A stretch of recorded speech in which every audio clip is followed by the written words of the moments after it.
O nosso foco aqui é tentar entender a importância que tem o intelecto do ser humano. Até que ponto ser inteligente é útil para a salvação. E se a inteligência é tudo ou nada, e tudo que está relacionado com a inteligência e a capacidade que nós temos de aprender e ser introduzido na vida espiritual.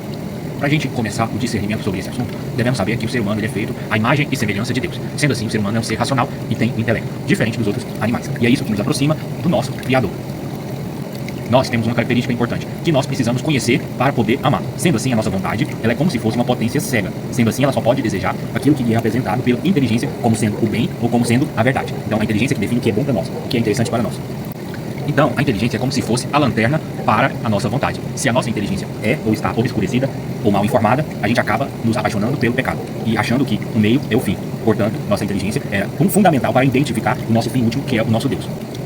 E o nosso intelecto é meio que uma vida introdutória para a visão beatífica, que é a felicidade suprema. Ou seja, a salvação é como se fosse um ato intelectual, que nada mais é do que conhecer a Deus. Porém, na visão beatífica, isso acontece de uma maneira muito mais profunda. A caridade é o que a posse de Deus ela se dá ou começa através do conhecimento. A inteligência humana, apesar de ser uma força necessária, ela não atua sozinha. É preciso a junção da graça e da fé como forma de potencializar, já que a nossa inteligência é algo mortal, é algo humano, e ela não consegue sozinha alcançar os mistérios mais profundos, como a Santíssima Trindade, como a encarnação. Por isso, ela precisa ser elevada tanto pela graça quanto pela fé. Por isso existe aquele ditado que diz que a graça não destrói a natureza, mas lhe aperfeiçoa. A melhor forma de um humano ou cristão usar a sua inteligência é desenvolvendo a virtude da prudência, que é a reta razão ao agir, onde que a inteligência é aplicada nas nossas escolhas diárias. A gente usa a nossa mente para analisar as consequências dos nossos atos, discernindo o que é permitido, o que é lícito, o que é conveniente e planejar a vida de forma que Deus seja o centro da nossa escolha, Deus seja o centro de tudo e Deus seja o nosso mover, a nossa razão e o nosso fim último. É necessário distinguir dois conceitos importantes entre ignorância invencível e a ignorância negligente. A ignorância invencível, ela pode até nos perdoar de alguns pecados, porém a ignorância negligente, que não querer saber por questão de preguiça, é um risco espiritual e o pecado pode ser grave dependendo da pessoa.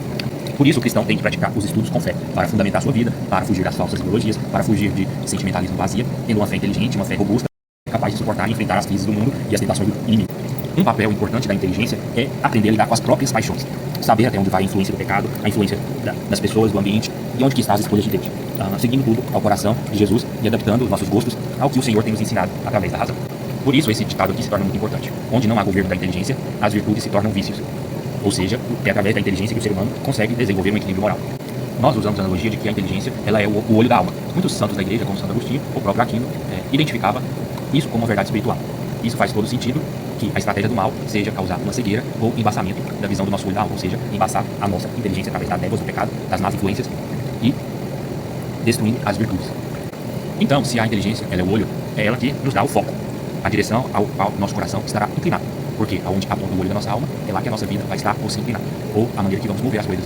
Ou a gente foca naquilo que é material e no mundo imediato, e assim a nossa alma acaba se tornando míope, porque a gente está mais usando o olho do corpo do que o olho da alma. Então a inteligência, para se desenvolver, necessita de uma vida interior, de abandonar os conceitos do mundo para buscar principalmente os conceitos de Deus, que vai sendo colocado pelo Espírito Santo dentro da nossa alma. Nós trabalhamos uma teoria muito importante, que é a estratégia de Satanás ou o emburrecimento espiritual. E nós vamos ver aqui que esse processo se dá através de sugestões e através da desordem do sentido. O pecado, ele emburrece as pessoas porque ele costuma inverter as lógicas das coisas. O que o demônio costuma usar é as nossas paixões, os sentimentos de raiva, luxúria, inveja, que é nada mais, nada menos que despertar as emoções da pele, o que nos dá uma resposta amigdaliana do cérebro primitivo. Dessa forma, o córtex pré-frontal, que representa a nossa inteligência, fica nublada. É como se tentássemos enxergar o fundo do lago de uma água que está bem agitada. Quando se joga uma pedra, por exemplo, ou pela água da chuva, que deixa tudo cheio de lama, a gente não consegue enxergar o fundo, que seria a verdade. No processo do pecado, o processo de queda do ser humano, em algum momento, o Satanás vai inverter a lógica e o ser humano vai criar um sistema de justificativa, ou que nós podemos chamar de burrice lógica, em que o ser humano, pelo pecado, acaba trocando Deus, um ser infinito, por um prazer momentâneo de poucos minutos, que vai deixar um gosto amargo na alma, e Satanás vai fazer o homem desejar o pecado para que ele perca a capacidade de raciocinar sobre o seu destino eterno, e esquecendo da vida espiritual, ele caia na tentação e se coloque em situação de risco. A graça de Deus é como se fosse a cura da miopia da nossa alma, para que ela possa curar sua inteligência, onde, à medida que a gente vai crescendo, e o nosso olho vai enxergando cada vez melhor, vendo coisas mais complexas, vendo a beleza da natureza, vendo a verdade do corpo humano, na ordem do universo, e cada vez mais a graça ela atua como uma lente mais focal, de alta definição, que eleva a nossa natureza, a nossa inteligência natural, que a potencializa para entender as coisas mais profundas, sem confundir-se.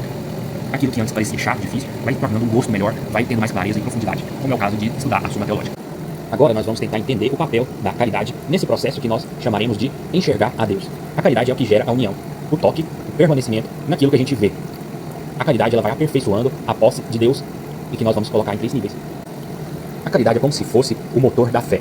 Já que aqui nessa vida a gente não consegue enxergar Deus face a face. Por isso, a nossa inteligência, para poder buscar algo que não se vê, que não se mede, ela precisa de um motivo muito forte para continuar procurando aquilo que está fora do alcance dela.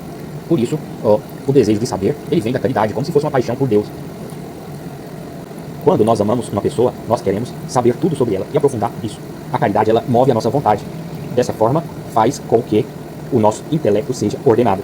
Por exemplo, busque a verdade sobre aquele que eu amo. Sem a caridade, o estudo de Deus viraria apenas uma curiosidade intelectual fria e estéril. Com a caridade, a busca de Deus se torna uma oração. A caridade também desperta aquilo que nós chamaremos de connaturalidade, que nada mais é do que uma afinidade. Por exemplo, um técnico de música, ele pode entender a teoria e dominar a partitura e a parte técnica. Mas um músico de verdade, ele leva essa música muito mais a sério, pois ele sente a vibração das notas, ele sente a música por dentro, ele sente a emoção, ele não fica preso na parte técnica ou apenas na partitura. Isso se chama connaturalidade. Ou seja, pela caridade, o Espírito Santo ele vai habitar na nossa alma e vai fazer a nossa alma semelhante com a de Deus, para que nós tenhamos uma natureza parecida com a dele através da graça, apesar de que nossa natureza humana é um lixo, comparada com a divina. Nossa inteligência começa a entender as coisas de Deus, como se fosse por instinto, como se tivesse alguém soprando ao pé do ouvido, ou por mesmo sabor. As coisas de Deus se tornam mais gostosas, mais interessantes, e as coisas do mundo se tornam mais chatas e embriagantes, terríveis, e começa a sentir nojo do mundo. É por isso que muitos santos, sem doutorado e entender mistérios profundos, pois não eram soberbos como os teólogos, por causa da connaturalidade, e não pelo conhecimento em si. Para a gente entender a posse real, nós precisamos saber a diferença entre saber e ter. O intelecto, ele cria imagem daquilo que ele busca. Por exemplo, eu crio uma imagem de Deus dentro de mim. Por mais que seja Jesus Cristo, não é Jesus de verdade aquilo que eu simulo, aquilo que eu tenho no meu coração. Porém, a caridade, ela faz eu buscar a Deus. Então faz o caminho contrário do conhecimento.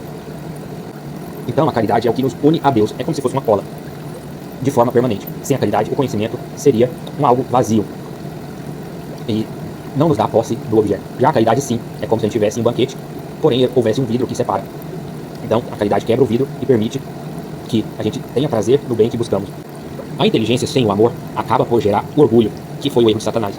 Ele era muito inteligente e astuto, porém não amou a Deus. E o amor sem inteligência pode gerar fanatismo ou sentimentalismo. Se você conseguir unir a inteligência ao amor, dessa forma conseguirá alcançar a santidade verdadeira. São Tomás diz que o nosso intelecto, por mais que seja finito, ele tem uma abertura para coisas infinitas, por causa da capacidade de abstração. Podemos, assim, que o nosso cérebro, o nosso intelecto, tem a própria capacidade de dizer aquilo que ele gosta, aquilo que ele quer, aquilo que ele precisa e aquilo que ele deve buscar, através da formação e através da vontade. Dessa forma, nós criamos os nossos gostos, as nossas peculiaridades, se isso é voltado ou não para Deus, ou se ainda precisa ser purificado, no sentido de buscar a verdade. Então, São Tomás de Aquino diz que a analogia é uma chave muito importante para a gente poder entender a Deus, já que nós somos criaturas limitadas e Deus é um ser infinito. Por isso, podemos dizer facilmente que o ser humano não consegue olhar diretamente ao sol, porque é cegueira, mas nós conseguimos ver a Deus através do reflexo do sol nas águas, na superfície dos rios, na própria lama ou na própria criação. Sobre o estado atual da inteligência dos homens. O pecado original, ele não acabou com a nossa inteligência, ele apenas nos tornou míope. Nossa natureza não foi destruída, então ficamos fáceis de ser enganados pelas paixões. Mas a estrutura da nossa inteligência e a capacidade de conhecer a Deus continua lá, mesmo que de forma mais imperfeita. Um espelho que esteja sujo ainda é um espelho, ainda reflete a luz, mesmo que de maneira distorcida. Mas a capacidade de refletir é da nossa própria natureza. A graça de Deus, ela vem não para construir um espelho novo, mas para limpar o espelho que existe dentro. Existe um paralelo importante entre a fé e a luz da glória. A fé, ela vai elevar a inteligência acima daquilo que ela pode ver ou compreender.